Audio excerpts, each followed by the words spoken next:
దేవతకి నేను అభిషేకం చేశాను అని నా ఖాతాలో వేస్తారు. అమంత్రకం, మంత్రం లేకుండా నీళ్లు పోస్తే గోవుకి. వీడు ఇవాళ కామాక్షి అమ్మవారి అభిషేకం చేశాడు వెళ్ళి. కాదు, పితృదేవతలట ఎదురు చూస్తుంటారట. ఎవడైనా గరుకు స్తంభం వేసేవాడు ఉన్నాడా అని చూస్తుంటారట. ఆవుకి మన అభ్యున్నతి కోసం ఈశ్వరుడు ఒక బలహీనత పెట్టాడు. దానికి తోకతో కొట్టుకుంటుంది ఎక్కడన్నా దొరద పెడితే. నిజంగా తోక తగిలితే కర్ర పెట్టి కొట్టినట్టు ఉంటుంది, అలా కొడుతుంది. ఇంకా వెనక్కి ఏదైనా వస్తే కొమ్ముతో గీరుకుంటుంది.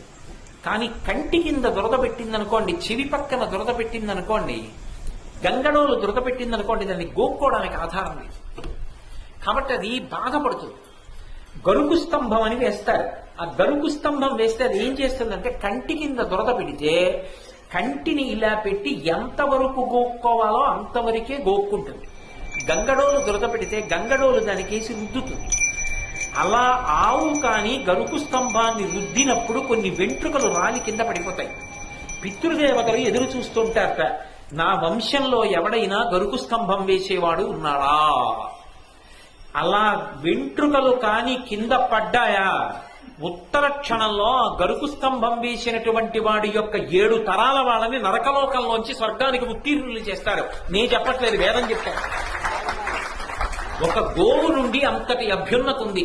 అందుకే గోశాలలో గరుకు స్తంభాలు వేయడానికి మేము విరాళాలు ఇస్తామంటే నేను ఎవ్వరి దగ్గర నయా పైసా పుచ్చుకోవద్దని చెప్పాను. ఇంత కష్టపడి శ్రమదానం చేసిన వాళ్ళు ఎవరున్నారో అందరికీ ఆ ఫలితం దక్కాలి. అందరి పేరు మీద గోశాల వాళ్ళని గరుకు స్తంభాలు వేయమని చెప్పారు. తప్ప ఒక్కళ్లే గరుకు స్తంభాలకి విరాళం పుచ్చుకోవద్దు అని చెప్పాను నేను. అందరికీ దక్కాలి ఆ భాగ్యం, వేదం ప్రమాణమైనప్పుడు. ఒక్క గోవు అంత గొప్పది. గోవుకి చేసినటువంటి సేవ అగ్నిహోత్రానికి చేసిన సేవ. దాని వలన అంత శ్రేయస్సు కలుగుతుంది.